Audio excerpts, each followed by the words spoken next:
July in general, but today we just don't see as much, and that's because our pattern has been shifting, and we'll look for overall both a drier and unfortunately a hotter stretch moving into this work week. We do have some rain though. Some of you around Raceland and Cutoff getting some showers here. Couple of small lightning strikes also showing up in the past 10 minutes or so with these small downpours, and we aren't expecting a whole lot more of this, but certainly some more rain will likely flare up this afternoon north of the lake and along the south shore in the city of New Orleans. We just have the blue skies and some fair weather cumulus kind of clouds.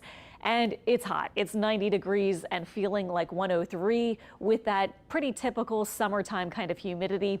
Again, north and south, we're mostly around 90. Some of you even 92 at Slidell and Bogalusa. And our feels like temperature getting well into the triple digits for almost all of our different spots. And that'll be the case through most of this week. Today, highs about 93. That was actually our high yesterday at the airport, so we'll be in that range again. Our rain chance near 30% or so, and then after sunset, we'll be mostly dry and actually mostly clear too with our low temperatures in the 70s. Here's Precision Cast if you're heading out for lunch or have other things happening maybe later this afternoon and evening. This model actually does want to put a downpour right over New Orleans at 3 p.m. So we will see, but in general this week it's going to be very much hit or miss, and a lot of us will probably miss out on the rain many of the afternoons coming up. 5 p.m. still a little rain around, and then this is 7 p.m. much quieter, and then a peek ahead at tomorrow.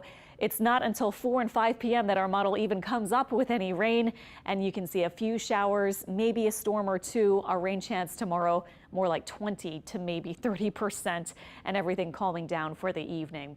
And this is what we have in the upper atmosphere, more focused on the heat, on the high pressure. It brings that stable sinking air that allows you to heat up more as that air compresses. It gets hotter. And of course, it also squashes that chance of rain. So there could be a couple of storms where they do form. They might be just as heavy as they have been lately, but we are expecting less coverage overall and more heat.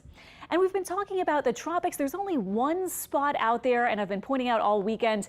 If you looked at this, you would kind of have a hard time figuring out which of these little collections of clouds and showers is the one with the chance of development. But it's this one out here in the Atlantic.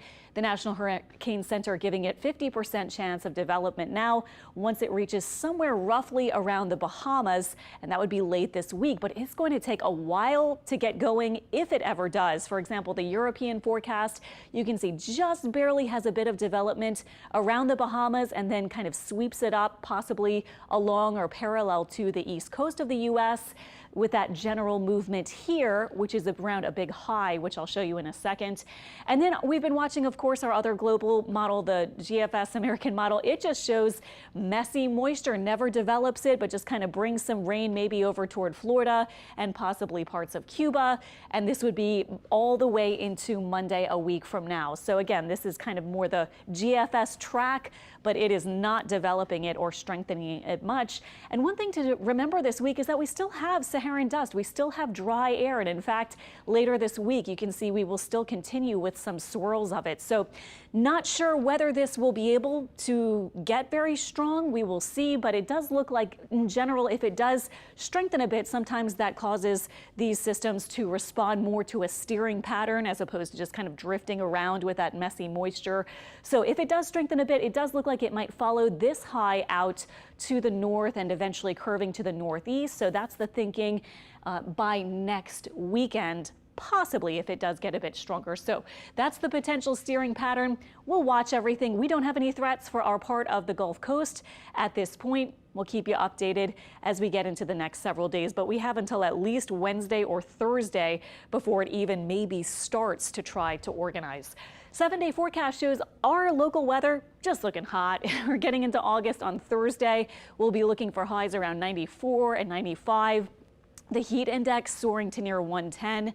And once it's at about 108 plus for the heat index, the National Weather Service will start issuing heat advisories and maybe even those excessive heat warnings that we had seen for a long time this summer, but then didn't see it over much of July when we had that higher chance of rain and a break in the intense heat. But do be ready for a lot of heat heading into this week. A little higher rain chance when that high recedes to the west a bit this weekend.